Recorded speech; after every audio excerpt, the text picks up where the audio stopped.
Well, hey guys, welcome back. I hope you're all having a great day so far. Here in Wisconsin, the fall winds are making their way over from the west and quickly bringing in that cooler autumn air, which I personally love. Today, I'll be sharing with you how I created this kind of whimsical summer into fall Dollar Tree wreath, and I really hope you enjoy this tutorial. For this project, you'll need one 14-inch wire wreath frame, some wire cutters, scissors, a glue gun, and some glue sticks, one pipe cleaner, one roll of Dollar Tree ribbon, and of course your florals. I used 7 of these large mum picks, and then I also used 3 of these long stem pumpkin picks for this project. So we'll begin by adding our first floral pick to our wreath form, and before we do that, I always make sure all the leaves are pushed up toward the top of the stem, kind of hugging the flower, before I put the flowers on the frame. This is especially important in this project as I want the green of those leaves kind of peeking through, as this helps achieve that whimsical effect. And then I'll bend the stem of the pick slightly to take on some of the shape of that wreath form, making it a little bit easier to mold them to the shape. And then it's time to add that first floral pick to our frame. And to do this, you'll want to thread the stem into the first or innermost opening of the frame, going underneath one of those crossbars, and then curling the stem around the frame to secure it. It's very important to have that first floral stem really secure in your project because it's going to be kind of the foundation for the rest of your florals. We're going to do the same thing with our second bundle. Of course, we're going to push those leaves up toward the flower, and then again we're going to thread that bundle through the same way, again tucking it underneath that crossbar as kind of an anchor or a brace to help keep the picks stable and in place. And once again, just curl those stems around the frame to secure.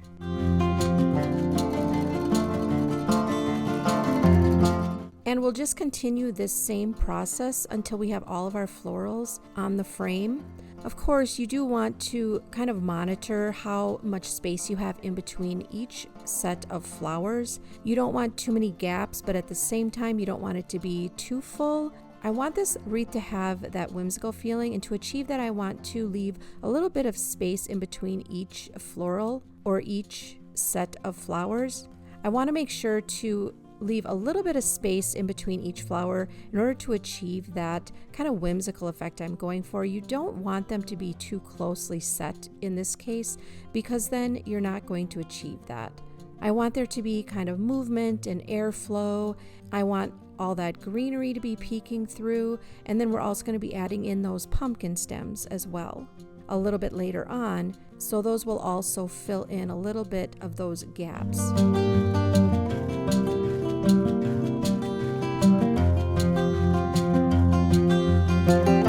You'll also want to be sure you're checking your wreath periodically, guys, from different angles and different perspectives, just to be sure that everything is nicely balanced.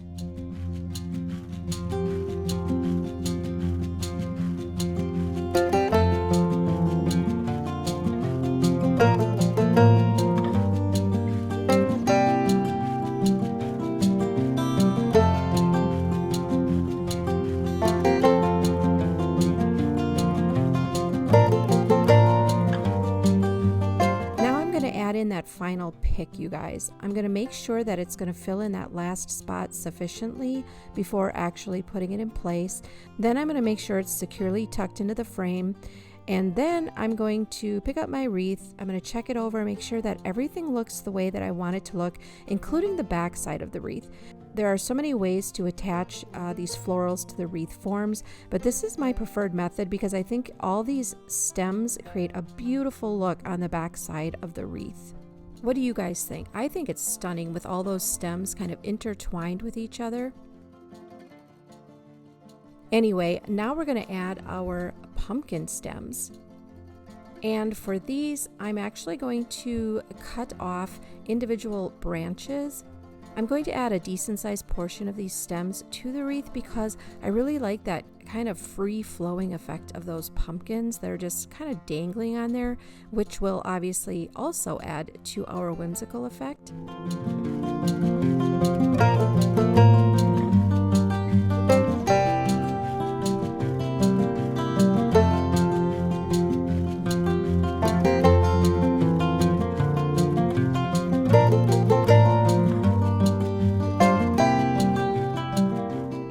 Guys, if you're using your wire cutters and you have an especially tough stem to cut or a bigger stem to cut, if you rock that wire cutter back and forth a little bit, it will definitely help to ease that cut. Now when you're putting these stems in, you want to make sure that you're going in the same direction of the florals that you've already laid down into your wreath. That is very important.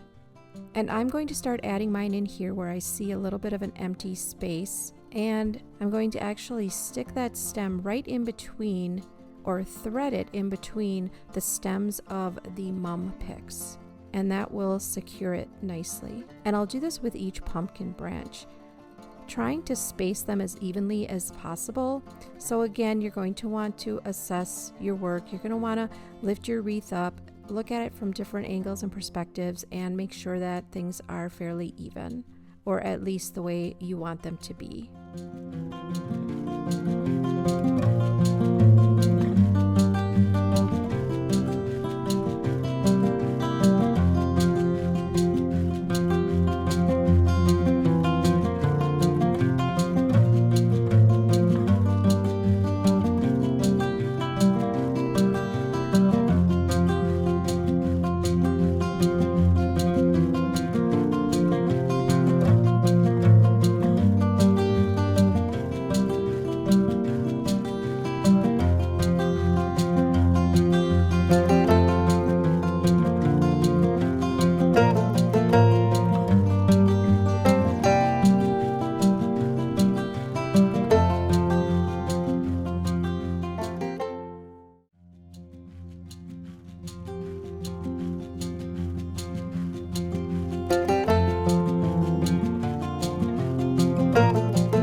Alright guys, now we're going to make our bow for this wreath.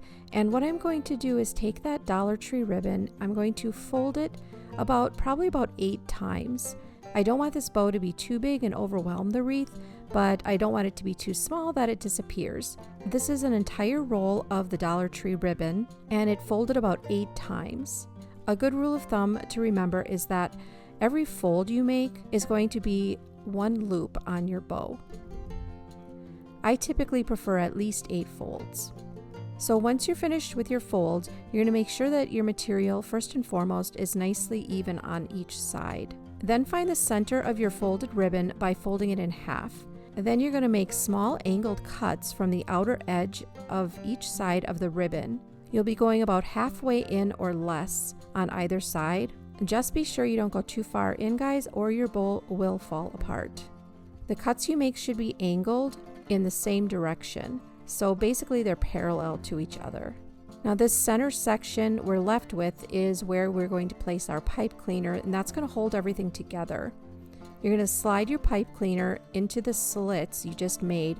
You're going to pull it tightly, and then you're going to twist on the back to get as tightly as you can so that your ribbon stays in place.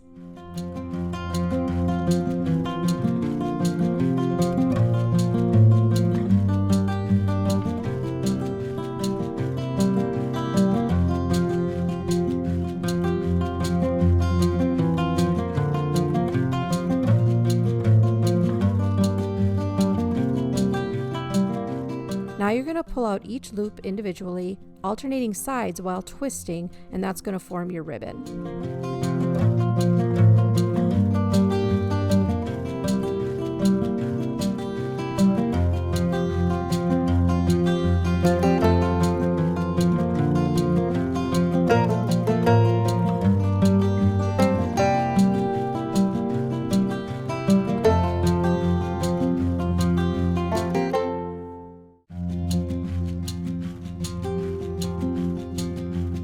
I'm going to form this ribbon to create a kind of a flat-ish pocket in the middle so that I can add a few adornments.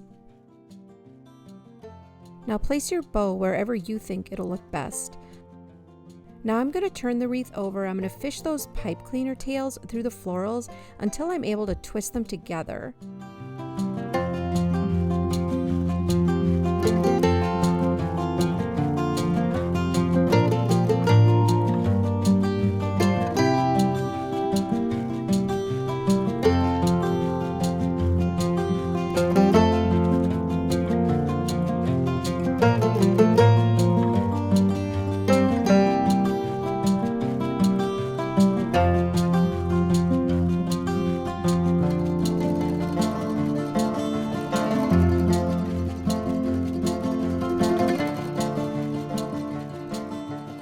And then I'm going to form another tail. I'm going to do that by cutting the very underside of one of my loops.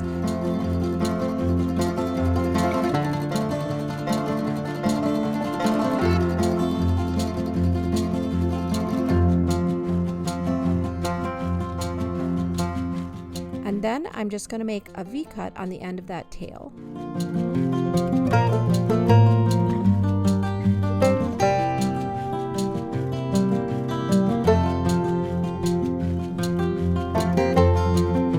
I'll give that bow one more fluff so it's nice and full and each loop is showing, and then I'll look things over one last time just to make sure everything is the way I want it.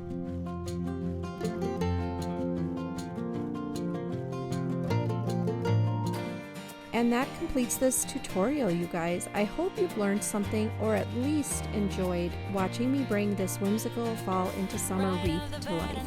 Please give this video a thumbs up, you guys, and I hope you'll subscribe to my channel as well. You can ring that bell for notifications every time I have a new video for you so you won't miss it. I really appreciate you carving some time out of your busy day to spend this time with me. I hope you have a beautiful day, my friends. Thank you so much for watching, and I'll see you in the next one. Not really sure